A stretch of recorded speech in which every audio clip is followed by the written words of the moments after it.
સાઈ રામ, જય શ્રી કૃષ્ણ, ઓમ નમઃ શિવાય। સ્વાગત છે મારી ચેનલમાં। કરીબો, વેલકમ। કેમ છો બધા? મજામાં? આજે આપણે 250 ગ્રામ ભીંડાનો ઉપયોગ કરીને મસ્ત નમકીન બનાવશું, જે ખાવામાં મજેદાર લાગે છે। તો ચાલીએ રેસીપીની શરૂઆત કરીએ।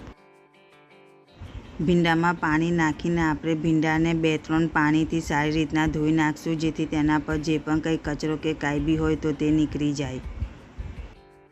પાણી બદલતા જાશું અને ભીંડાને ધોઈ લઈશું। ભીંડા ધોઈ જાય પછી તેને આપણે કાનાવાળી ચાળણીમાં કાઢી લઈશું। ભીંડા આપણા સારી રીતે ધોવાઈ પણ ગયા છે અને કાણાવાળા ચાળણામાં કાઢી પણ લીધા છે, જેથી ભીંડામાં વધારાનું પાણી હોય તો તે નીકળી જાય। તેથી કાણાવાળા ચાળણામાં કાઢી લેવા ભીંડાને ધોઈને।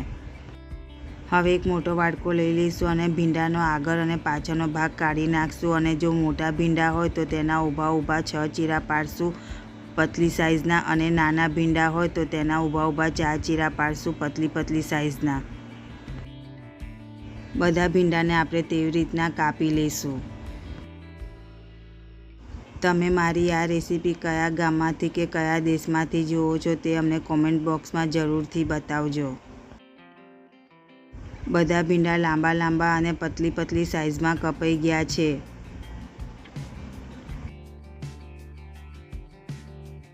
હવે ભીંડામાં સ્વાદ અનુસાર મીઠું નાખશું। તમે તમારા ટેસ્ટ પ્રમાણે મીઠું વધારે કે ઓછું નાખી શકો છો। હવે મીઠાને આપણે ભીંડામાં હલાવી લઈશું। હવે ભીંડાને કુરકુરા બનાવવા માટે 2 ચમચી ચોખાનો લોટ અને 1 ચમચી ચણાનો લોટ નાખશું અને ભીંડાને લોટ સાથે સારી રીતના મિક્સ કરી લઈશું। ભીંડાની નમકીન બનાવવા માટે મસાલાનો ઉપયોગ આપણે લાસ્ટમાં કરશું। હાથનો ઉપયોગ કરીને ભીંડાને આપણે લોટ સાથે મિક્સ કરી લઈશું, જેથી સારી રીતના કોટિંગ થઈ જશે ભીંડા ઉપર। તો ભીંડા ઉપર કોટિંગ થઈ ગયું છે। અહીંયા મેં ડ્રાયફ્રૂટ્સ લઈ લીધા છે, જેમાં કાજુ છે, બદામ છે, પિસ્તા છે અને સૂકી દ્રાક્ષ છે। તમે તમારી ચોઈસ પ્રમાણે ડ્રાયફ્રૂટ્સ વધારે કે ઓછા કરી શકો છો। તો આપણે આ બધા ડ્રાયફ્રૂટ્સને બદામ, પિસ્તા અને કાજુને પતલા અને ઝીણા કાપી લઈશું। ડ્રાયફ્રૂટ્સ અને ભીંડા રેડી છે ફ્રાય કરવા માટે। તો ચાલીએ આગળની પ્રોસેસ શરૂ કરીએ। ગેસ ઉપર તેલ ગરમ કરવા રાખ્યું છે અને તેલ ગરમ થઈ જાય પછી ગેસનો ફ્લેમ આપણે ધીમો કરી નાખવાનો છે અને આપણે જે ડ્રાયફ્રૂટ્સ કાપીને રાખ્યા હતા તે આવી રીતના કાણાવાળી ચાળણી તેલમાં રાખશું અને ડ્રાયફ્રૂટ્સ તેમાં નાખીને તળી લઈશું, લાઇટ ગોલ્ડન બ્રાઉન ના થાય ત્યાં સુધી। બધા ડ્રાયફ્રૂટ્સ નાખ્યા પછી છેલ્લા આપણે તેમાં સૂકી દ્રાક્ષ નાખશું અને તેને પણ ફ્રાય કરી લઈશું। તો આપણા ડ્રાયફ્રૂટ્સ ફ્રાય થઈ ગયા છે। તો હવે આપણે તેને તેલમાંથી કાઢી લઈશું અને સાઈડમાં રાખી દઈશું કાણાવાળા ચાળણામાં, જેથી તેમાં વધારાનું ઓઇલ હોય તો તે નીકળી જાય। તો તૈયાર છે આપણા ડ્રાયફ્રૂટ્સ। હવે તે જ તેલમાં આપણે ભીંડાને થોડા નાખશું અને તેને આપણે ફ્રાય કરી લઈશું। જેટલા સમય તેટલા જ આપણે ભીંડા તેલમાં નાખશું, તેનાથી વધારે આપણે ભીંડા તેલમાં નાખશું નહીં। થોડી સેકન્ડ પછી ભીંડાને ઉપર નીચે કરતા જાશું અને ફ્રાય કરતા જાશું। અહીંયા એક વાતનું ધ્યાન રાખવાનું છે કે ભીંડાને આપણે સ્લો ટુ મીડિયમ ફ્લેમ પર તળવાના છે। જો આપણે તેને હાઈ ફ્લેમ પર તળશું તો ભીંડા ઉપરથી ક્રિસ્પી થઈ જશે અને અંદરથી તમને પોચા લાગે છે। તેથી આપણે ભીંડાને સ્લો ટુ મીડિયમ ફ્લેમ પર ફ્રાય કરવાના છે અને વચ્ચમાં આપણે ભીંડાને ઉપર નીચે કરતા જાશું અને તેને લાઇટ ગોલ્ડન બ્રાઉન ના થાય ત્યાં સુધી આપણે તેને તળી લઈશું। તો આપણા ભીંડા લાઇટ ગોલ્ડન બ્રાઉનના તળાઈ ગયા છે। તો આપણે તેને તેલમાંથી કાઢી લઈશું અને આપણે જેટલા બી ભીંડા કાપ્યા હતા તે બધા ભીંડાને આવી રીતના તેલમાં નાખી દઈશું અને એક પછી એક નાખતા જઈશું, ફ્રાય કરતા જઈશું અને તેલમાંથી કાઢી લઈશું। તમને ભીંડા નમકીનની આ રેસીપી ગમી હોય તો લાઈક કરી દેજો અને તમારા સગા સંબંધીઓને શેર પણ કરજો અને મારી ચેનલને સબસ્ક્રાઈબ કરવાનું નહીં ભૂલતા અને બેલ આઇકન પણ પ્રેસ કરી લેજો, જેથી જ્યારે પણ હું વિડીયો અપલોડ કરું તો તેનું નોટિફિકેશન તમારા લોકોને પહેલેથી જ આવી જાય અને તમે મારા વિડીયો જોવા માટે ઉત્સાહી બનો। બધા ભીંડા તળાઈ ગયા છે। તો હવે આપણે તેના માટે એક ચટપટો મસાલો તૈયાર કરશું। હવે ગ્રાઇન્ડર જાર લઈ લઈશું અને તેમાં અડધી ચમચી આદુનો પાવડર, અડધી ચમચી લસણનો પાવડર, અડધી ચમચી આમચૂર પાવડર, અડધી ચમચી ધાણા જીરું, અડધી ચમચી હળદર,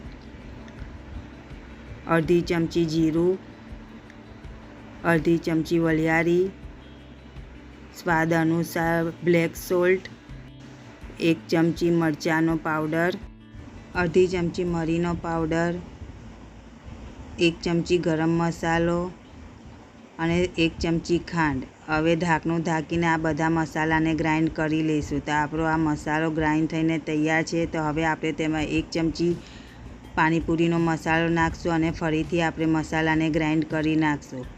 તો આપણો આ ભીંડા નમકીન માટેનો મસાલો બનીને તૈયાર છે. તો તમે જુઓ કેવો ફાઇન આપણો આ મસાલો બન્યો છે. તો ચલો હવે આગળની પ્રોસેસ શરૂ કરીએ. આપણે જે ભીંડા ફ્રાય કરીને રાખ્યા હતા તેને આપણે એક વાડકામાં કાઢી લઈશું અને વાડકામાં નાખતા જ તમને ખબર પડી જશે કે કેવા ફાઇન આપણા આ ક્રિસ્પી ભીંડા ફ્રાય થયા છે. અને આપણે જે ડ્રાયફ્રૂટ પણ ફ્રાય કર્યા હતા તેને પણ આપણે ભીંડામાં મિક્સ કરી નાખશું. ઉપર નીચે કરતા જઈશું અને મિક્સ કરી લઈશું.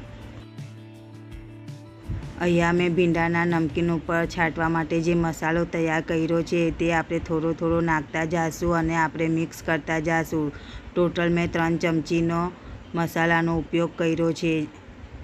તો આવી રીતના સારી રીતના મિક્સ કરી લઈશું અને બાકીનો મસાલો જે વધ્યો છે તે તમે ડબ્બીમાં ભરીને ફ્રીજમાં રાખી શકો છો. 1 મહિના સુધી મસાલો સારો રહે છે. બધો મસાલો ભીંડા અને ડ્રાયફ્રૂટ ઉપર સારી રીતના કોટ થઈ ગયા પછી આપણે તેને હવે એક પ્લેટમાં કાઢી લઈશું. જો તમારી પાસે ઘરે ભીંડા બચ્યા હોય અને કાંઈ નવું બનાવવાનું મન થાય તો તમે બનાવો. ભીંડાની આ ચટપટી નમકીન અને ઘરમાં બધાને બનાવીને પણ ખવડાવો અને એન્જોય પણ કરો. ટાંટાનાન. આ ભીંડાની નમકીન એવી ફાઇન થઈ હતી કે બધી જ ખવાઈ ગઈ. હું તમને ભીંડાની આ નમકીન ખાઈને પણ દેખાડું છું. તો તમે જુઓ, ખાતા જ ખબર પડી જાય છે કે કેવી ફાઇન આપણી આ ક્રિસ્પી અને ચટપટી ભીંડાની નમકીન બની છે. તો તમે પણ બનાવો આવી રીતના ઘરે ભીંડાની નમકીન.